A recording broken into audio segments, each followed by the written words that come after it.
ഇല്ലടാ നാളെ ഞാൻ രാവിലെ നമ്മളെ ജനനായകയില്ലേ അത് തന്നെ ജനനായകൻ വിജയുടെ ജനനായകൻ്റെ FDFS ബുക്ക് ചെയ്തിട്ടുണ്ട്. അപ്പോൾ അതിന് പോകും. അത് കഴിഞ്ഞിട്ട് ഞാൻ പോകുന്നത് വെച്ചാൽ നമ്മളെ നോളല്ലേ നമ്മളെ പയ്യൻ ക്രിസ്റ്റഫർ നോളൻ്റെ ഒഡീസിയിൽ ഞാൻ അതിനല്ല 4DX അല്ല ഐമാക്സിൽ തന്നെ. നമ്മളൊക്കെ സിനിമാ പ്രേമികളല്ലേ, നമ്മൾ ഐമാക്സിൽ തന്നെ കാണും. നീ നാളെ വരുന്നുണ്ട്? അപ്പോൾ അവിടെ വെച്ചാണ്. ഓക്കെ ശരി ഓക്കെ. പിന്നെ 700 രൂപയാണ്, പിന്നെ 300 രൂപ വണ്ടിക്കൂലി, മൊത്തം 1000 രൂപയ്ക്ക് ഐമാക്സിൽ എൻ്റെ പട്ടിയാണ്. ബ്രോ ഇതെൻ്റെ ചേട്ടൻ്റെ മോന് മഹാവികൃതി ചേട്ടാ. എനിക്ക് അത്യാവശ്യമായിട്ട് ഹൈദരാബാദിൽ പോകേണ്ട ഫ്ലൈറ്റ് പിടിക്കാനുള്ളതാണ്. എനിക്കൊന്ന് കുറച്ച് നേരത്തേക്ക് എൻ്റെ ചേട്ടൻ്റെ അടുത്ത് ഇപ്പം ഇങ്ങോട്ട് വരാമെന്ന് പറഞ്ഞിട്ടുണ്ട്. കുറച്ച് നേരത്തേക്ക് ഒന്ന് നോക്കാമോ? വളരെ ഉപകാരമാവും. ഇതാരാ ചിറക്കിൽ മണ്ണുണ്ണിയോ? എന്താടാ ഈ പാവങ്ങളൊക്കെ മറന്നു? ശരി, എനിക്ക് മനസ്സിലായി. നമ്മളെ പണ്ട് ഇങ്ങനെയൊക്കെ അല്ലേടാ. ഞാൻ നോക്കിക്കോളാം, നീ ഒരു പ്രശ്നമില്ല, ഞാൻ നോക്കിക്കോളാം. നീ ധൈര്യമായിട്ട് ഹൈദരാബാദിൽ പോയിക്കോ. എന്താണ് ഇംഗ്ലീഷിൽ പേര് പറയും? Happy Johnny bro. നീ ധൈര്യമായിട്ട് പോയിട്ടോ ഒന്ന് പ്ലീസ്. അപ്പം ശരി, ഞാൻ പോയിട്ട് വരാം. ബുദ്ധിമുട്ടായെന്ന് എനിക്കറിയാം, എന്നാലൊന്ന് ക്ഷമിക്കണം, ഒന്ന് നോക്കണേ. ഞാൻ ബേസിക്കലി ഒരു സിനിഫയിലാണ്. സോറി ചോദിക്കാൻ വിട്ടുപോയി. ഞാൻ ബേസിക്കലി ഒരു സിനിഫയിലാണ്. നമുക്ക് ഈ ഇങ്ങനെ സിനിമയിലെ കാര്യങ്ങളൊക്കെ പറഞ്ഞ് ഇങ്ങനെ അടിച്ചു പൊളിച്ച് ജോളിയായിട്ടിരിക്കും. ഓക്കെ, ഒരുപാടായോ ഞാനേ ഒരു സിനിമ പ്രാന്തം, അതിനും മറ്റൊരു സിനിമ പ്രാന്തം എന്നൊക്കെ പറയുമ്പോൾ ഇങ്ങനെ ഓക്കെ. ഞാൻ തന്നെ ഇൻട്രൊഡ്യൂസ് ചെയ്യാം. എൻ്റെ പേര് ആത്മജ്. നാട്ടിലെല്ലാവരും സ്നേഹത്തോടെ ആത്മജ് ബ്രോ എന്ന് വിളിക്കും. എന്താ തന്നെയായാലും നമുക്ക് സിനിമകളെ കുറച്ച് ചർച്ച ചെയ്തിരിക്കാം. നീ അവിടെ ഇരുന്നോ? അല്ല നിൽക്കണ്ട, കുറച്ച് ബഹുമാനം വിളിക്കട്ടെ. അല്ല നീ അവിടെ നിന്നോ, കുഴപ്പമില്ല, അവിടെ നിന്നാ തണുത്ത കാറ്റുള്ളേ. അങ്കിൾ ഞാൻ പറയല്ലോ, ബേസിക്കലി ഞാൻ പറഞ്ഞ പോലെ ഞാൻ സിനിഫയിൽ തന്നെയാണ്. അതുകൊണ്ട് എനിക്ക് ഞാൻ അങ്കിളിന് വളരെ നല്ല ടഫായിട്ടുള്ള ചോദ്യം ചോദിക്കട്ടെ. ഈ നമ്മുടെ ലാലേട്ടൻ വന്നൊരു പടമുണ്ട്, അതായത് ലാലേട്ടൻ എന്താ പറയുക, ലാലേട്ടൻ അധ്യാപകനായി വന്ന പടം. ആ പടം ഒരു ഇംഗ്ലീഷ് പടത്തിൻ്റെ റീമേക്കാണെന്ന് പറഞ്ഞാൽ അങ്ങൾ വിശ്വസിക്കാൻ പറ്റുമോ? ബേസിക്കലി ഞങ്ങൾ വിശ്വസിച്ചേ പറ്റൂ. അത് നമ്മുടെ ഡെഡ് പോയറ്റ് സൊസൈറ്റി അല്ലെങ്കിൽ ഗുഡ് വിൽ ഹണ്ടിങ് എന്നീ സിനിമകളുടെ റീമേക്കാണ്. എന്താ പറയുക, മലയാളത്തിന് ഐഡിയാസ് ഒന്നും ഇല്ലെങ്കിൽ നീ മലയാളത്തിനെ കുറച്ചും റീമേക്കിനെ കുറച്ച് സംസാരിക്കുമ്പോൾ നീ ആരോടാണ് എവിടെ നിന്നുകൊണ്ടാണ് സംസാരിക്കുന്നത് നീ ഓർക്കണം. നീ സംസാരിക്കുന്നത് ആത്മജ് ബ്രോയുടെ അടുത്താണ്, നീ സംസാരിക്കുന്നത് കേരളത്തിൽ നിന്നുകൊണ്ടാണ്. അതുകൊണ്ട് നീ മനസ്സിലാക്കുക, നീ റീമേക്കിനെ കുറച്ച് കൂടുതലൊന്നും പറയണ്ട. മലയാളത്തിൻ്റെ അല്ല, ഇന്ത്യയിലെ ആദ്യത്തെ 3D സിനിമ ഉണ്ടാക്കിയ നമ്മൾ മലയാളികളാണ്. നിന്നെ ഞാൻ അത് കൂട്ടുന്നില്ല. മലയാളികളാണ് ഇന്ത്യയിലെ ആദ്യത്തെ 3D പടം ഉണ്ടാക്കിയത്. അത് നിനക്കറിയാമോടാ? മൈ ഡിയർ കുട്ടിച്ചാത്തൻ എന്ന് പറഞ്ഞ് അതിനു വേണ്ടി അന്ന് എല്ലാ ഇൻഡസ്ട്രിയിലുള്ള ആൾക്കാരും അത് പ്രൊമോട്ട് ചെയ്യാൻ വന്നു. പിന്നീട് അത് ചോട്ടാ ചേത്തൻ എന്ന് പറഞ്ഞ് ഹിന്ദിയിൽ ഇതാക്കുകയും ചെയ്തു. അതുകൊണ്ട് റീമേക്കിനെ കുറിച്ചൊന്നും പറയണ്ട. മുൻപ് റീമേക്കിനെ കുറിച്ചൊക്കെ പറയണു.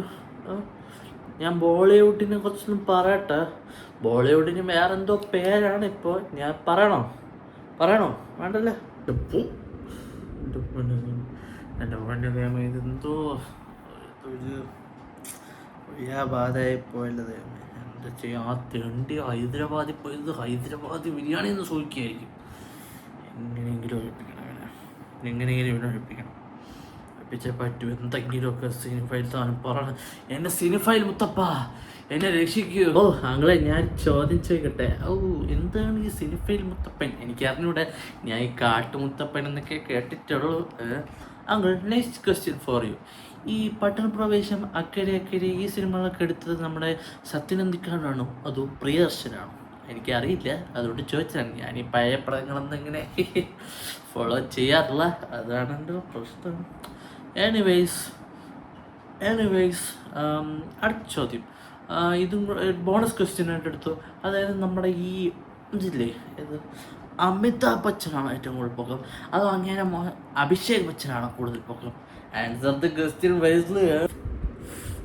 എടാ മോനെ, ഞാൻ നിങ്ങൾക്ക് പറഞ്ഞുതരാം. നമ്മളെ ഈ പറഞ്ഞ സിനിമകൾ ഞാൻ കണ്ടിട്ടുണ്ട്, എല്ലാവരും കണ്ടിട്ടുണ്ട്.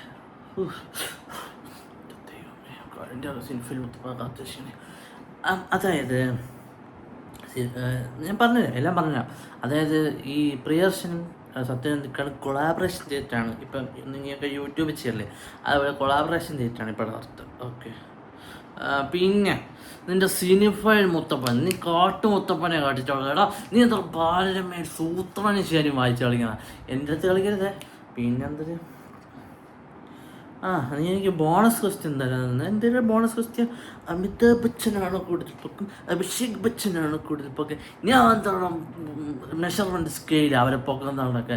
നിങ്ങൾക്ക് ആൾക്കാണെങ്കിൽ ഞാൻ മുംബൈയിൽ ഫ്ലൈറ്റ് ഓടിച്ച് പോയി, അല്ലെങ്കിൽ വല്ല ട്രെയിനും പൊടിച്ചാൽ എന്താ പറയുക സ്റ്റേഷൻ്റെ പേരോ ലോകമാന്യ തിരക്ക് സ്റ്റേഷനിൽ പോയി അവിടെ നിന്ന് പോയി ഒരു ടാക്സിയും പിടിച്ച് പോയി നോക്ക്. അപ്പോൾ നിങ്ങൾക്ക് മനസ്സിലാവും. അല്ല എൻ്റെ അടുത്ത് വന്ന് സെക്കൻഡ് ഇനി മരിച്ചു പറയുന്ന ഐറ്റംസ് ഇനി എത്രയാണ് ശ്രമിക്കണം. മോനെ ചിൽ, ഇങ്ങനത്തെ കാര്യങ്ങൾ ചോദിച്ച് ഏട്ടൻ കുഴപ്പമില്ലേ? ഞാൻ അങ്കിളെന്ന് വേണമെങ്കിലും വിളിച്ചോ, എനിക്ക് BP ഉള്ളതാണ്, ചെറിയ ഹാർട്ടാണ്, പ്രശ്നങ്ങൾ ഉണ്ടാക്കി തരുന്നത് പ്ലീസ്. അങ്കിൾ ബാരമ ഫാനായിരുന്നില്ലേ? കുഴപ്പമില്ല ഒട്ടേക്ക്.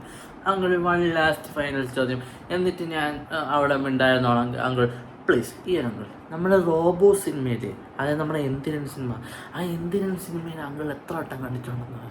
പക്ഷെ അത് മൊത്തം അടിച്ചു മാറ്റിയിരിക്കുന്നത് നമ്മുടെ ടെർമിനേറ്റർ പടത്തിന്നല്ലേ.